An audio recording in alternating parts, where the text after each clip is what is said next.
الحمد لله نحمده ونستعينه ونستغفره ونؤمن به ونتوكل عليه ونعوذ بالله من شرور أنفسنا ومن سيئات أعمالنا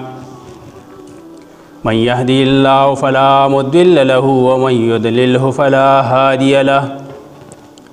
وأشهد أن لا إله إلا الله وحده لا شريك له وأشهد أن محمدًا عبده ورسوله أما بعد أعوذ بالله من الشيطان الرجيم بسم الله الرحمن الرحيم قال الله تعالى في كتابه الكريم قد أفلح المؤمنون الذين هم في صلاتهم خاشعون والذين هم عن اللغو معرضون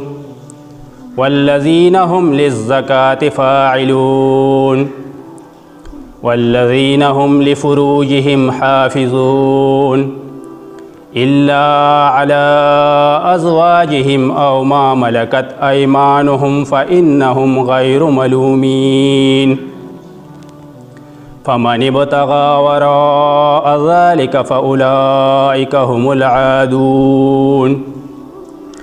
والذين هم لأماناتهم وعهدهم راعون والذين هم على صلواتهم يحافظون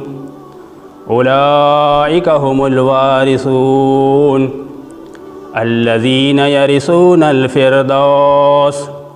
هم فيها خالدون إن الله وملائكته يصلون على النبي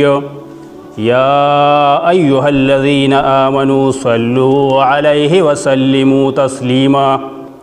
اللهم صل على محمد وعلى آل محمد كما صليت على إبراهيم وعلى آل إبراهيم إنك حميد مجيد اللهم بارك على محمد وعلى آل محمد كما باركت على إبراهيم وعلى آل إبراهيم إنك حميد مجيد رب اشرح لي صدري ويسر لي أمري واحلل عقدة من لساني يفقه قولي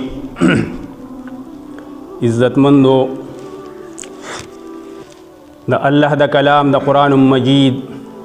دا سورة مومنون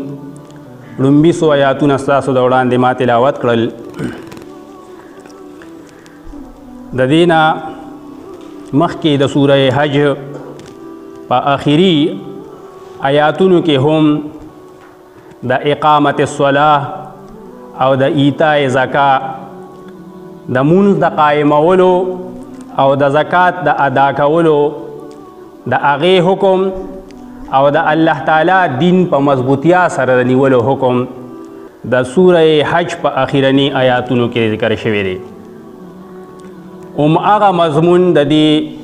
سورہ مومنون پڑھنبیا کہ اللہ تعالی منگو تاسو تا بیانی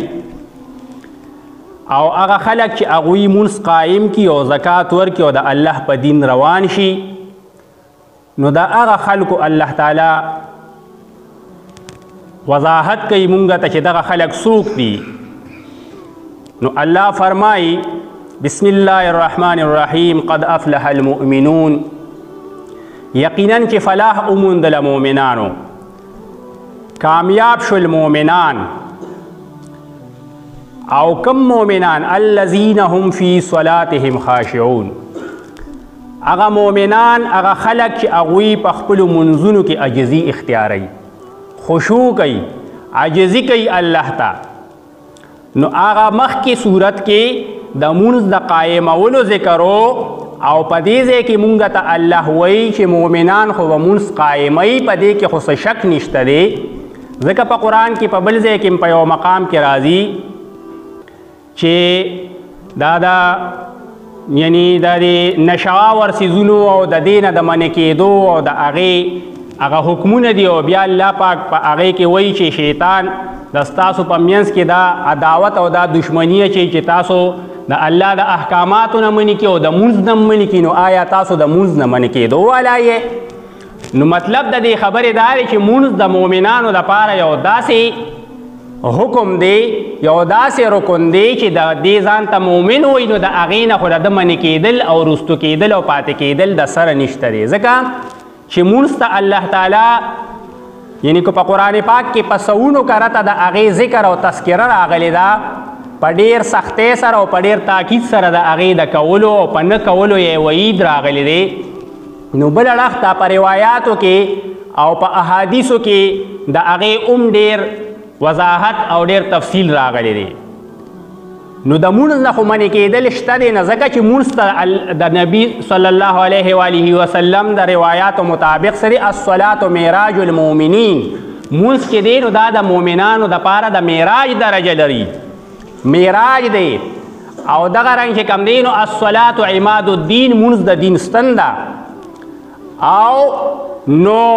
اول ما يحاسب به العبد الصلاة نو د انسان نه د بنده نه چې به د قیامت په ورځ لومبنی د کم څیز تپوس کیږي نو هغه څه دی هغه مونځ دی نو چې مؤمن وي نو د مونځ نه خو د ده پاتې کېدل شته دی نه د مونځ نه د ده رستو کېدل شته دی نه نو دغه مونځ خو به دا مؤمنان کوي خو الله وایي دا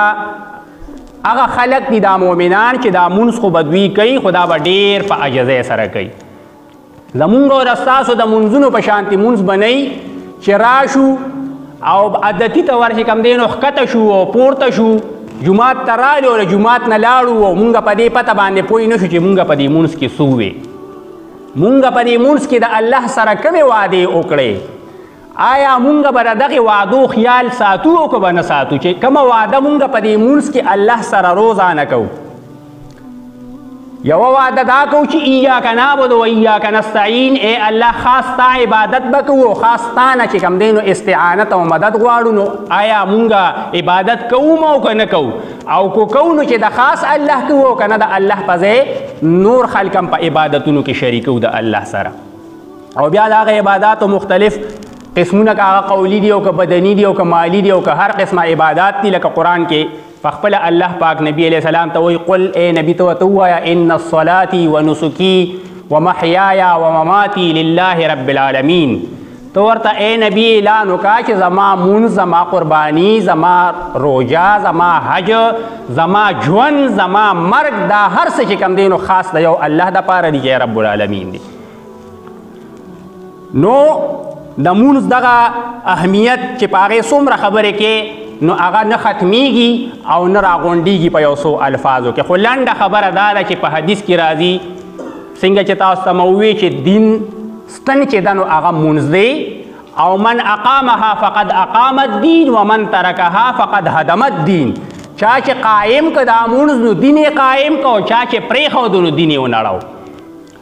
او دې مونځ کې دننه چې مونږ وګورو په دې کې ډېره غټه فلسفه پرته ده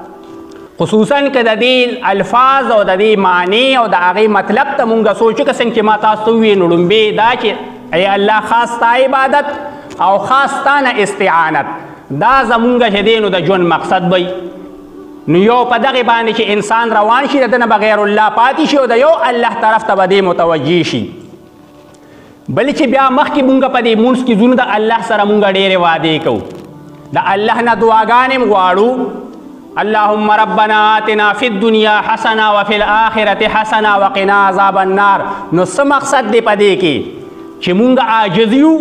الله چې کوم دی نو هغه زبردست ذات دی هغه زورور دی هغه غالب دی هغه چې دی نو پالنهار دی نو مونږ زورور نه یو مونږ د الله په در کې سوالي یو کمزور یو نو د هغه زورور ذات نه مونږ څه کوو د هغه نه مونږ دعا غواړو چې ای الله ته زمونږ په حال باندې رحم وکړي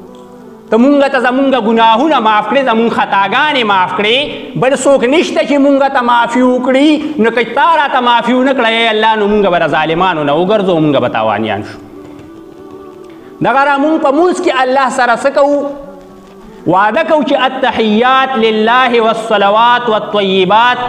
څومره عبادتونه چې دي نو دا تمام د الله دپاره هغه خاص دي که هغه مالی دي که هغه بدني دي که هغه جاني دي که هغه قولی دي هر رنګه عبادتونه چې دي نو دا خاص د الله دپاره دي نو په دې خبرو کو مونږ او تاسو څه شو مونږ او تاسو په دې خبرو باندې عمل وکړو دا په خپل زندګۍ کې مونږ راوستو نو زمونږ په ژوند کې به یو غټ انقلاب راشي. یوازې د دې جومات د حده پورې به دا خبرې نه وي چې کله مونږ د جومات نه بهر وځو نو التحیات مونږ ته یاد وي، به ایاک نعبد و ایاک نستعین مونږ ته یاد وي، او بیا په دعای قنوت کې چې د الله سره مونږ کومه وعده کوو چې نخلع و نترک من یفجرک، اے الله مونږ جدا کیږو، مونږ پریږدو محفل او مجلس او دوستی د هغه خلکو من یفجرک چې څوک ستا نافرماني کوي. نو دا به په عملي زندګۍ کې زمونږ چې راولو نو مونږ به په دې وعدو کې څه شو د الله سره به رښتونې شو. او چا چې د الله سره خپله وعده رښتونې کړه او په خپله وعده باندې ودرېده نو په سوره بقره کې کړومبیه مونږ وګورو قرآن مونږ ته څه وایي، قرآن الله پاک مونږ ته وایي چې واوفوا بعهدي اوفي بعهدکم و ایایا فرهبون، ما چې تاسو سره کومه وعده کړې ده نو زما وعده تاسو پوره کې، نو ستاسو وعده به زه پوره کړم چې زما تاسو سره کومه وعده ده، ما سره د ستاسو وعده څه ده چې د ستا عبادت او بندګي به کوو. د انسان دا وعده ده د الله سره الستو بربکم چې مونږ هغه وعده کومه کړې ده او د هغې لپاره زمونږ د ستاسو دا زندګي او مقصد دی، نو دغه وعده به مونږ پوره کوو او الله به مونږ سره خپله وعده پوره کوي. ځکه ومن اصدق من الله قیله، د الله نه په خبره کې بل څوک رښتونې کیدی شي. نو الله زمونږ او تاسو سره دا وعده کړې ده چې هغه خلک چې ایمان یې راوړو، د الله په لاره روان شو، نیک عمل یې وکړو، د پیغمبر په طریقو روان شو، نو دوی سره به زه څه کوم، د دوی ګناهونه به بخم، دوی ته به چې کم دی نو د دین لارې به ورته اسانوم او هغه نعمتونه به دوی له ورکوم چې ولکم ما تشتهي انفسکم، د ستاسو چې څه غواړي نو الله وایي په هغه نعمتونو او په هغه جنتونو کې چې ما د خپلو کومو نیکانو بندیانو دپاره تیار کړي دي نو هغه په هغې کې دي، نو هغه به الله پاک دغه خپلو بندیانو له ورکوي. خو دغه بندیان به په دې زندګۍ کې چې دا کومه زندګي الله پاک زمونږ او ستاسو لرا کړې ده او په دې کې زمونږ او ستاسو نه دا مطالبه کوي چې وما خلقت الجن والانس الا لیعبدون، الله پاک وایي ما انسان او پیرې د خپل عبادت او بندګۍ لپاره پیدا کړی دی، او دغه عبادت او بندګي به دې تر هغه وخته پورې کوي چې تر کومې پورې دله مرګ نه دی راغلی. لکه واعبد ربک حتی یأتیک الیقین، د خپل رب عبادت او بندګي کوه تر هغه وخته پورې چې تعالی مرګ راشي. نو تر د اخره پورې د الله تابعدار او د هغه اطاعت گزار پاتې کېدل، د هغه د نبی په طریقو باندې تلل، ځکه چې د الله په خبره منلو کې او د هغه د نبی په خبره منلو کې څه دی، د هغې کې کامیابي ده د دواړو جهانو. لکه اطیعوا الله و اطیعوا الرسول ولا تبطلوا اعمالکم، قرآن مونږ ته وایي د الله اطاعت وکړئ، د الله د رسول اطاعت وکړئ او خپل عملونه مه بربادوئ، د دې د طریقو نه سیوا که د بل چا په طریقو روان شئ نو عملونه به برباد شي. دغه رنګ د الله اطاعت، د هغه د رسول اطاعت، د اولو الامر اطاعت. وان تنازعتم فی شیء فردوه الی الله والرسول، که په یو څیز کې تنازع او اختلاف راشي نو د الله په کتاب باندې او د هغه د رسول په سنتو باندې د هغې فیصله کول دي، او بیا د نبی علیه السلام خبره د هغه حکم زمونږ او د ستاسو دپاره هغه فاینل او اخرنۍ اتارټي ده. لکه ان کنتم تحبون الله فاتبعوني يحببكم الله، که چېرې تاسو د ما سره مینه لرئ نو د الله سره مینه لرئ نو نبی علیه السلام وایي زما اطاعت وکړئ نو الله به تاسو سره څه وکړي، الله به تاسو سره مینه ولري. او دغه رنګ په قرآن کې الله مونږ ته وایي چې که چېرې دا نبی علیه السلام د ستاسو دپاره کومه فیصله وکړي او هغه فیصله چې دی نو د مؤمنانو به شانس وي چې هغه فیصله به منوعن مؤقس مني څرنګه چې هغه نبي صلی الله علیه و آله وسلم کړي وي، او ثم لا یجدوا فی انفسهم حرجا مما قضیت ویسلموا تسلیما، بیا به په خپل زړه کې هم د هغې په باره کې هغه فیصله که د ستا خلاف هم وي نو تنګي قدرې به هم نه محسوسوي چې یره ګینې دا فیصله خو زما خلاف ده، او دوی مکمل طور هغې ته تسلیم خم شي، هغه خبره ومني، نو هله به چې کوم دی نو فلا وربک لا یؤمنون حتی یحکموک فیما شجر بینهم. قرآن الله پاک مونږ او تاسو ته وایي چې تر هغې پورې د مؤمن کېدو تصور نشته چې تر څو پورې تا حکم مقرر نه کړي په هغه خبرو کې چې د دوی ترمنځ د کم تنازع او خبرې راشي. نو زمونږ او ستاسو دپاره د کامیابۍ ذریعه څه ده د قرآن اتباع ده، د هغه د نبی د سنتو اتباع ده. او بیا په دې باندې هر وخت خبرې اترې په هر تقریبا تقریر کې او په هر بیان کې کیږي چې ایمان داسې چې د شرک نه پاک وي او عمل داسې چې هغه د بدعاتو نه پاک وي. او بیا د ایمان په تفصیل باندې چې هغه ځین وخت په ډیر لګي. او دغه رنګ که د سنتو په خبرو پسې ځي چې سنت کم دی او بدعت کم دی نو په هغې باندې ډیر وخت لګي. خو لنډه خبره همدغه ده چې زمونږ او ستاسو دپاره د کامیابۍ ذریعه څه دی؟ قرآن دی او سنت دی. او د دې موافق چې کومې خبرې دي که هغه زیم او که تاسو یې او که هر څوک هغه خبره کوي چې د قرآن او د سنت موافق ده، هغه زمونږ او ستاسو دپاره دلیل دی، هغه زمونږ او ستاسو دپاره قابل عمل دی. او کومه یوه خبره د قرآن او د سنت نه خلاف ده نو هغه به مونږ په شخصیاتو پسې او په چهرو پسې په دې پسې به نه ځو، بلکې خبرې پسې به ځو چې آیا دا سړی کومه خبره کوي دا د قرآن او د سنت موافق ده او که نه د دې نه خلاف ده.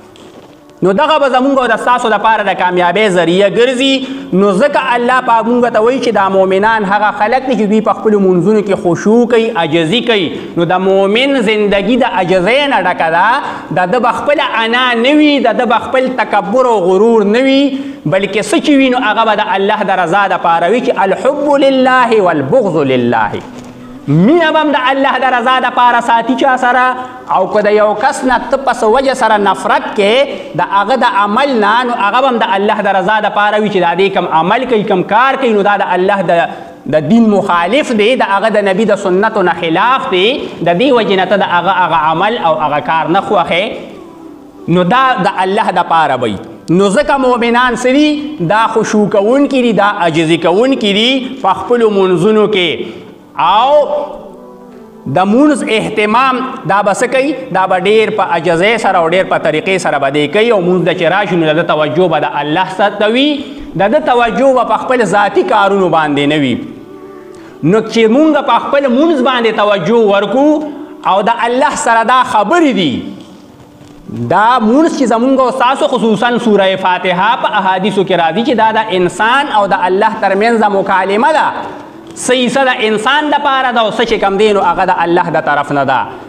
انسان د الله نه دعا غواړي او الله پاک ورته د هغې په بدله کې دا تمام قرآن ورکوي. نو دې څیزونو باندې به مونږ او تاسو سوچ کوو، ځکه چې قرآن کې الله پاک مونږ ته افلا یتدبرون القرآن، آیا دوی په دې قرآن کې تدبر او سوچ نه کوي، فکر نه کوي؟ او یو ځای کې راځي لیدبروا آیاته چې د دې قرآن په آیاتونو باندې دوی تدبر او سوچ وکړي. نو دا مونږ چې مونځ کوو په مونځ کې کم قرات کوو، د دې مونځ نه علاوه مونږ کم د قرآن تلاوت کوو، نو په دې کې چې مونږ سوچ وکړو نو مونږ به په دې خبره ورسو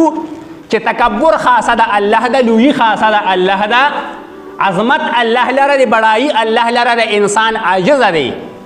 انسان چې دی نو د خاورې نه او د خټې نه پیدا دی. قرآن د هغې مونږ ته ځای په ځای یادګیرونه کوي چې انسانه ته په کوم شیز باندې تکبر او لویي کې؟ د ستا اول تخلیق د خاورې نه او د خټې نه شوی دی. او بیا چې ته د کومو اوبو نه پیدا یې نو هغه څومره سپکې او څومره چې کوم دی نو زمونږ او ستاسو په نظر کې ذلیلې دي. او د هغې نه بیا زمونږ او ستاسو الله تعالی تخلیق کړی دی. نو تکبر انسان لره نه ښایېږي دی چې د الله عبادت او بندګي کوي نو په ډېر عجزۍ سره به کوي. د الله نه به غواړي، الله ته به چې کوم دی نو هغه دعا کوي او سوال به کوي. او هغه خلک چې د الله نه غواړي او د الله په ځای باندې د نورو خلکو نه غواړي یا دې تکبر او لویي کوي، دې ځان خو څه ګڼي چې یاره بس ما خو مونځ وکړو، ما پلانکې عمل مې وکړو، ډینګرې عمل مې وکړو، دې تکبر او په لویۍ کې راځي. نو الله وایي سیدخلون جهنم داخرین، دا به ډېر په خوار او په ذلیل دغه کې چې کوم دی نو زه جهنم ته الله وایي داخلوم. نو دا خبره د زمونږ او د ستاسو په ذهن کې وي چې ګورې دعا یوازې لاس اوچتول نه دي،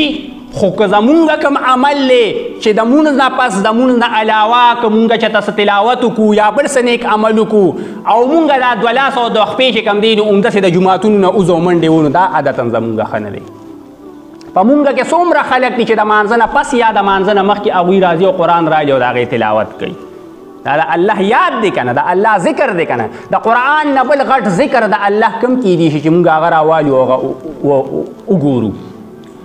اول خو چې مونږ هغه همداسې ووایو نو که زمونږ په قرات کې څه غلطۍ وي نو هغه به هم زمونږ نه وځي. د قرآن لومبی فرض په مونږ دا دی چې هغه مونږ همداسې زده کړو. په تجوید سره، په قرت سره، په ناظرې سره مونږ هغه ووایو، زمونږ الفاظ صحیح شي. د مونږ نه پس که کم تسبیحات دي، کم ذکر او اذکار دي، د هغې نه علاوه وختونو کې دي، ابه د مؤمن د ژوند مقصد وي دی به هر وخت د الله نه چې کم دی نو دعا غواړي. 24 ګنټې به دی د الله سره کنیکټ وي او د الله سره به دی منسلک وي. که جمعات ته راځي نو اللهم افتح لي ابواب رحمتک، د الله نه به چې کم دی نو دعا غواړي د هغه د رحمتونو. که د جمعات نه وځي اللهم انی اسألک من فضلک، د الله نه به د هغه فضل غواړي. که سحر پاسي نو د الله نه به دعا غواړي. که د شپې وده کېږي نو الله نه به دعا غواړي. که د کور نه وځي نو د الله نه به دعا غواړي. که کور ته واپس داخلېږي د الله نه به دعا غواړي. که روټۍ ته کیني نو د الله نه به دعا غواړي. چې روټۍ وخوري نو د الله نه به دعا غواړي، د هغه به شکریا ادا کوي. که په یو محفل کې کیني نو د هغې خپلې دعاګانې دي هغه به دې وایي، د الله حمد او ثنا به بیانوي. که یو محفل برخاست شي د هغې نه پس به د الله نه دعا غواړي. دا ټولې دعاګانې دي. دا زمونږ او د ستاسو د ژوند مقصد پکار دی چې وګرځېږي. نو په دې کې به مونږ د دعاګانو کې دس الله به مونږ ته یادي. قرآن څه وایي؟ فذکروني اذکرکم. الله وایي ما یاد کړی نو زه به تاسو یاد کړم. زمونږ یادول د الله څه دي؟ مونځ ته رالو او د خپل مونځ نه ناخبر یو. د خپل مونځ نه چې کم دی نو هغه څه دي؟ قرآن مونږ ته وایي که نه فویل للمصلین، هلاکت دی د مونځ کوونکو دپاره. مونځ کوي او د هغوی دپاره هلاکت دی. چې نه کوي هغه خو ډېره غټه خبره ده، چې کم یې کوي خو کمو دپاره هلاکت دی. د خپل مونځ نه چې کم دی نو هغه څه دي؟ هغه ناخبره دي. او په مونځ کې سستی او مونځ نه چې کم دی نو لکه د منافقانو کم چې علامتونه الله ذکر کړي دي نو مونځ ته نه راځي دوی مګر سستی کوي، په سستۍ په حالت کې مونځ له راځي. چې د دې مونځ باندې مونږ قیاس کړو، مونږ د خپل ټول عملونه ځان ته رایاد کړو په دې باندې چې دغه رنګ مونځ دی. نو بیا وایي الله پاک وایي چې والذین هم عن اللغو معرضون، هغه خلک دي چې د لغو کارونو نه اعراض کوونکي دي. والذین هم للزکات فاعلون، هغه خلک دي دا مؤمنان چې زکات لره ورکوونکي دي. والذین هم لفروجهم حافظون، هغه خلک دي چې د خپلو سطرونو حفاظت کوونکي دي. الا علی ازواجهم وما ملکت ایمانهم فانهم غیر ملومین، سوا د دوی د ښځو نه یا د دوی د وینځو نه چې په هغې کې دوی ملامته نه دي. فمن ابتغى وراء ذلک فاولئک هم العادون، هغه خلک چې د دې نه ماورا بل یو طریقه اختیار کړه او ویله ټوله نو دغه خلک د حد نه تېرېدونکي دي. والذین هم لاماناتهم وعهدهم راعون، دا هغه خلک دي دا مؤمنان چې د خپلو امانتونو او د خپلو وعدو د هغې خیال ساتي. او والذین هم علی صلواتهم یحافظون، په آخر کې بیا الله وایي دا هغه خلک دي چې د خپلو منځونو حفاظت کوي. نو مونځ په یو صحیح طریقې سره کول، د هغې دپاره پراپر انتظام کول، جامې خپلې صحیح طریقې سره هغه استعمالول. چې زمونږ او ستاسو د جمعې مانځه له راځو، د اختر مانځه له راځو، عام مانځه له راځو چې زمونږ لباس داسې وي چې مونږ یو افسر لزو. مونږ چې یو افسر لزو ډیوټۍ لزو نو مونږ کم لباس اچو. مونږ چې مونځ له راځو، د جمعې مانځه له راځو، زمونږ کم لباس وي او مونږ په کومه طریقه راځو. نو دا ټول څیزونه دي چې دا د دې سره تعلق لري. دوی د خپلو منځونو حفاظتونه کوي. اولئک هم الوارثون، چې دا صفات پکې وي نو دغه خلک چې دي نو داسې دي دا وارثان دي. دوی ته به په میراث کې ملاویږي او څه به ملاویږي؟ الذین یرثون الفردوس، دا هغه خلک دي چې په میراث کې به اخلي دوی جنت الفردوس. او هم فیها خالدون، د یوې ورځې او د دوو خبره نه، دوی په دې کې همیشه وي. او د جنت الفردوس کې او په دې جنتونو کې چې الله د خپلو مؤمنانو بندیانو دپاره کم انعامات مقرر کړي دي او کم څیزونه مقرر کړي دي، لکه تاسو ته ما وختي یو آیت وي ولکم ما تشتهي انفسکم، د ستاسو دپاره به هغه ټول څیزونه وي چې کم د ستاسو نفسونه غواړي، د هغه اشتها کوي. د ستاسو په خیال او په تصور کې یو څیز راځي او په حدیث کې هم راځي چې الله د خپلو مؤمنانو دپاره هغه څیزونه او انعامات تیار کړي دي چې هغه سترګو لیدلي نه دي، هغه غوږونو اورېدلي نه دي، او د یو انسان د یو بشر په زړه کې د هغې تصور قدر لم نه دی راغلی. داسې انعامات الله د هغه بندیانو لپاره تیار کړي، د خپلو مؤمنانو نیکانو بندیانو لپاره. اوس دا په مونږ او تاسو باندې ډیپینډ ده، په مونږ او تاسو باندې منحصر ده چې په دې دنیا کې چې الدنیا او مزرعة الاخره، دا د دنیا د آخرت پټې دی. نو په دې پټي کې مونږ کومه قسم کرونده کوو چې هغه مونږ د دې نه اورېبو، کم قسم تخم مونږ په دې کې کرو چې د هغې نه مونږ فصل واخلو او ښه فصل ترې نه واخلو. د دغې دپاره د جدید طریقې خلک استعمالوي چې زه په پټي کې فصل زما د پټي نه زیات وشي نو هغه ته تخم انتخاب اول کوي چې بهترین تخم په هغې کې وکري بیا هغې سره نوره خصمانه کوي چې دې سره ګنده بوټي او مختلف نور څیزونه راونخي چې زما دې فصل ته نقصان ونه رسوي چې زمونږ او ستاسو په ایمان کې شرک ګنده بوټي ورنشي چې زمونږ او ستاسو په عمل کې د بدعتو ګنده بوټي میلو نشي نو زمونږ فصل به ډېر وشي او چې زمونږ فصل ډېر وشي نو د قیامت په ورځ باندې به دغه فصل مونږ ریبو دا دنیا چې کوم دی نو د کروندې وخت دی او د قیامت په ورځ چې مونږ فصل ریبو نو ګنده بوټي به پکې انشاءالله چینی او هغه سالم او روغ فصل چې مونږ کوم وریبو نو د هغې به مونږ ته د جنت په شکل کې هغه صله میلو شي چې الله به زمونږ نه راضي وي نو د دغې دپاره دا دنیا ده د دې دپاره الله مونږ او تاسو پیدا کړي نو که دغه کار مونږ وکړو نو انشاءالله چې الله به زمونږ نه راضي وي او هغه نه ختمېدونکي زمونږ او د ستاسو به هغه نه ختمېدونکي زندګي الله ښه کړي. سبحان ربک رب العزة عما یصفون وسلام علی المرسلین والحمد لله رب العالمین.